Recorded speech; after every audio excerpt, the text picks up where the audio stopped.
नमस्कार। मैं डॉक्टर रेणु कुमारी आप सबका स्वागत करती हूँ। आज के इस वीडियो में हमारे अध्ययन का विषय है मनुस्मृति के आधार पर संस्कारों का स्वरूप। संस्कार, संस्कृति और संस्कृत तीनों का एक ही मूल है, जिसका अर्थ है संवारना या शुद्ध करना। संस्कार शब्द की व्युत्पत्ति सम उपसर्ग पूर्वक क्री धातु से सुट के आगम सहित अण प्रत्यय के योग से होती है। संस्कार क्या है, इसके विषय में बताया जा रहा है। संस्कारों की संख्या के बारे में मतैक्य नहीं है, मतलब एक मत नहीं है। विभिन्न धर्मशास्त्रकार संस्कारों की पृथक संख्या मानते हैं। सबने अपने अपने हिसाब से संस्कारों की संख्या मानी है। तो गौतम धर्म सूत्र के अनुसार 40 संस्कार हैं। महर्षि अंगिरा के अनुसार 25 संस्कार हैं। व्यास ऋषि ने 16 संस्कार माने हैं तथा मनु के अनुसार 16 संस्कार हैं। तो आज के हमारे अध्ययन का विषय है मनुस्मृति के आधार पर संस्कारों का स्वरूप। तो सबसे पहला संस्कार है गर्भाधान संस्कार। यह संस्कार श्रेष्ठ संतान उत्पन्न करने के लिए किया जाता है। जब स्वस्थ युवक और युवतियां विवाह संबंध में बंधकर एक दूसरे के संपर्क में आते हैं, तब ऋतुस्नाता पत्नी के गर्भ में पति अपने वीर्य को बीज रूप में प्रतिष्ठा करता है। इसी प्रक्रिया को गर्भाधान संस्कार कहते हैं। गर्भाधान संस्कार का निषेध जो है वो किन तिथियों में करना चाहिए? अष्टमी, चतुर्दशी, अमावस्या और पूर्णिमा को गर्भाधान संस्कार का निषेध माना गया है।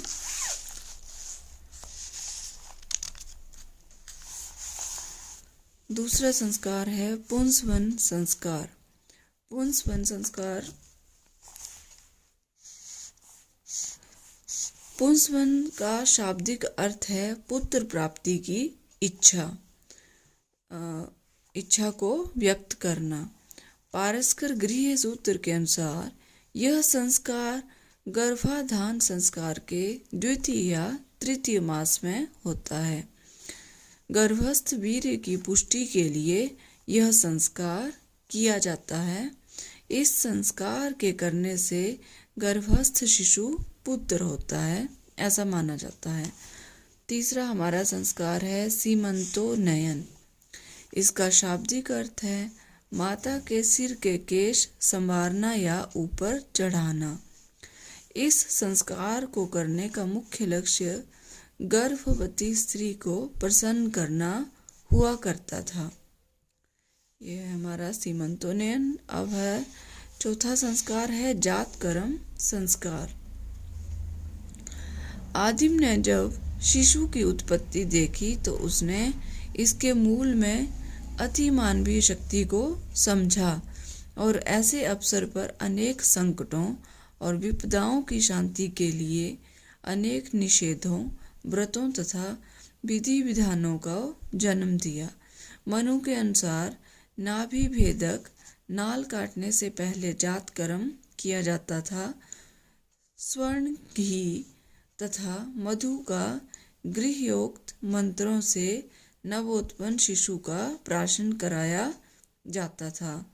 ये बहुत जगह प्रचलित होता था पहले कि जैसे बच्चा पैदा होता था तो उसका पहले उसके चांदी के चम्मच से या उंगली से उसे शहद चटाया जाता था। ये पैदा होते ही किया जाता था संस्कार। तो ये है जातकर्म संस्कार। पांचवा है हमारा संस्कार नामकरण संस्कार। जब बच्चा पैदा हो गया तो उसके नामकरण का जो संस्कार है, हिंदू संस्कृति में इस संस्कार को बहुत महत्व देते हैं और समारोह पूर्वक करते हैं। याज्ञवल्क्य और व्यास स्मृति के अनुसार 11वें दिन संस्कार ये करना चाहिए बच्चे के पैदा होने के 11वें दिन। और मनु के अनुसार 10वें और 12वें दिन अथवा शुभ मुहूर्त में यह संस्कार किया जाता था।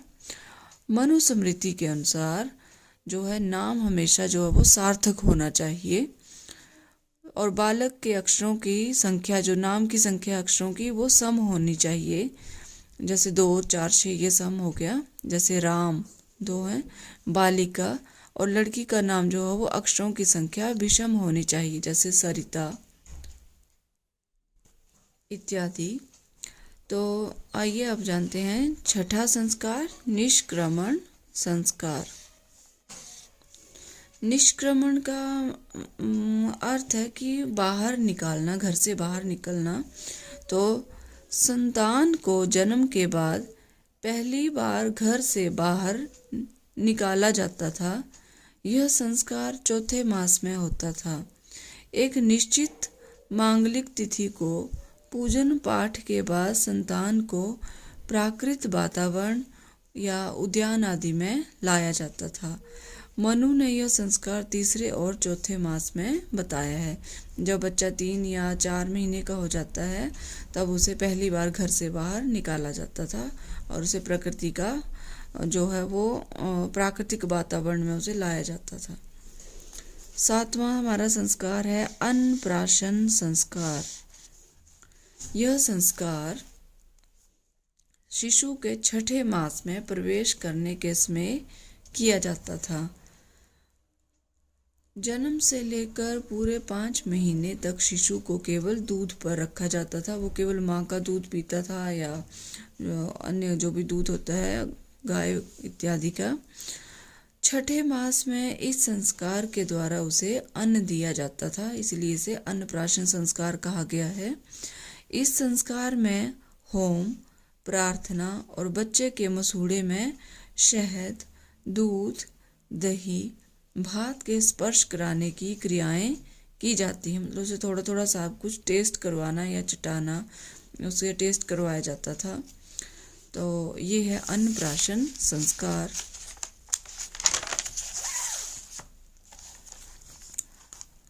8वां है चूड़ाकर्म संस्कार। इसे केश छेदन संस्कार भी कहते हैं।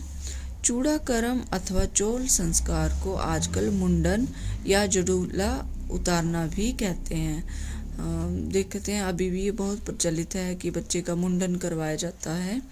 तो ये वही संस्कार है, इसे चूड़ाकर्म संस्कार कहते हैं। धर्मशास्त्रों के अनुसार संस्कारी व्यक्ति के लिए दीर्घायु, सौंदर्य तथा कल्याण की प्राप्ति ही संस्कार का प्रमुख प्रयोजन माना जाता था। मनु ने चूड़ाकर्म संस्कार प्रथम या तृतीय वर्ष में संपन्न कराना उचित बताया है। 9वां है हमारा कर्णवेध संस्कार।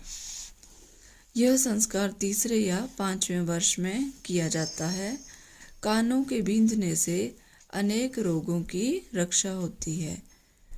ऐसा माना जाता है, सुश्रुत संहिता में इसका वर्णन है कि अगर कानों को बींधा जाए तो इससे अनेक रोगों की रक्षा होती है, अनेक रोगों से बचा जाता है।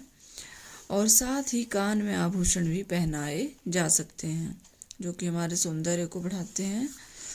और 10वां हमारा संस्कार है उपनयन संस्कार। उप अर्थात समीप, नयन अर्थात ले जाना। तो कहाँ पर ले जाना? विद्या प्राप्ति के निमित्त गुरु के पास ले जाया जाना इसका शाब्दिक अर्थ है।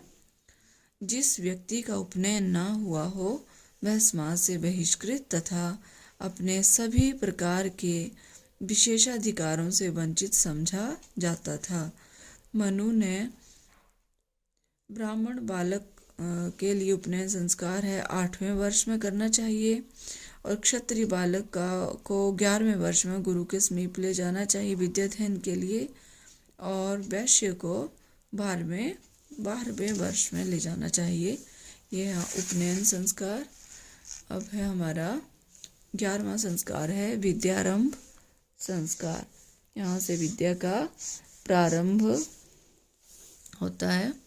तो शिशु के मस्तिष्क के शिक्षा ग्रहण करने के योग्य हो जाने पर उसको शिक्षा का आरंभ विद्यारंभ संस्कार के साथ किया जाता था और उसे अक्षर सिखाए जाते थे। इस समय गणपति या सरस्वती का पूजन भी किया जाता था। यह संस्कार जन्म के 5वें या 7वें वर्ष में भी किया जाता है।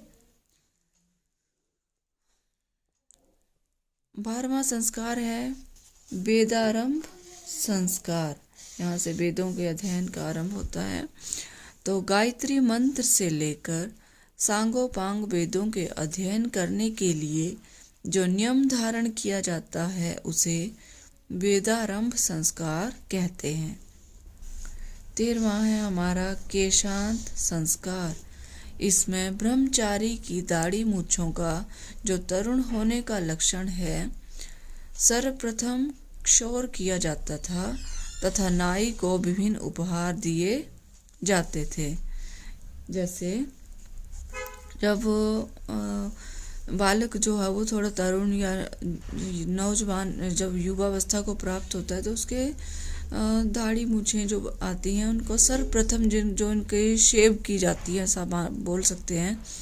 तो नाई को इसमें विभिन्न उपहार दिए जाते थे क्योंकि यह काम नाई करता था शेव करने का काम, तो ये और उसे उपहार दिए जाते थे। तो ये है केशांत संस्कार। 14वां संस्कार है समावर्तन संस्कार। यह शिक्षा समाप्ति के बाद होने वाला संस्कार है। समावर्तन का शाब्दिक अर्थ है गुरुकुल से शिक्षा ग्रहण करने के बाद घर की ओर लौटना। इस अवसर पर स्नातक आचार्य का आशीर्वाद प्राप्त करके घर लौटकर गृहस्थ आश्रम में प्रवेश करता था। यहाँ से उसका गृहस्थ आश्रम में प्रवेश करने के लिए वो शिक्षा ग्रहण करके घर लौटता था। 15वां हमारा संस्कार है विवाह संस्कार। इसके विषय में मैंने कल ही वीडियो बनाया था और डिटेल में बताया था कि विवाह क्या है और विवाह में कितने भेद हैं इसके। तो 8 भेदों का वर्णन किया था मैंने। तो आज मैं सिर्फ इतने बताऊंगी कि इस संस्कार द्वारा ब्रह्मचर्य आश्रम से गृहस्थ आश्रम में प्रवेश होता है। और अंतिम हमारा संस्कार है अंत्येष्टि संस्कार। मरने पर किया जाने वाला संस्कार अंत्येष्टि या दाह संस्कार कहलाता है। यह मानव जीवन का अंतिम संस्कार है। इस प्रकार यह कहना उचित होगा कि संस्कारों की योजना व्यक्ति के जीवन को नियमबद्ध करने के लिए की गई थी। इन संस्कारों के द्वारा व्यक्ति को भौतिक और आध्यात्मिक उन्नति का अवसर मिलता था। इस वीडियो में हमने संस्कारों के विषय में जाना और जो प्रश्न आता है वो अक्सर इस तरह से आ सकता है कि अन्नप्राशन संस्कार जो वो कब करवाया जाता है, या किसी और संस्कार के विषय में पूछ सकते हैं, या ये आ जाएगा कि विभिन्न जो वर्ण हैं हमारे ब्राह्मण क्षत्रिय वैश्य और शूद्र, इनमें संस्कार कोई भी संस्कार पूछ लेंगे कि किस अवस्था में करना होता है। तो अलग अलग तरीकों से पूछे जाते हैं। अब विवाह संस्कार के विषय में यह पूछ सकते हैं कि विवाह के कितने भेद हैं और मनु ने कितने माने हैं या याज्ञवल्क्य स्मृति के अनुसार कितने हैं। तो अनेक प्रश्न बन सकते हैं। तो वो जो प्रसिद्ध हैं मनु स्मृति के अनुसार मैंने आपको 16 संस्कारों के विषय में बताया है और आशा करती हूँ आपको ये वीडियो पसंद आएगा। यदि आपको मेरा बनाया हुआ वीडियो अच्छा लगता है तो कृपया लाइक, शेयर और सब्सक्राइब करना ना भूलें। धन्यवाद।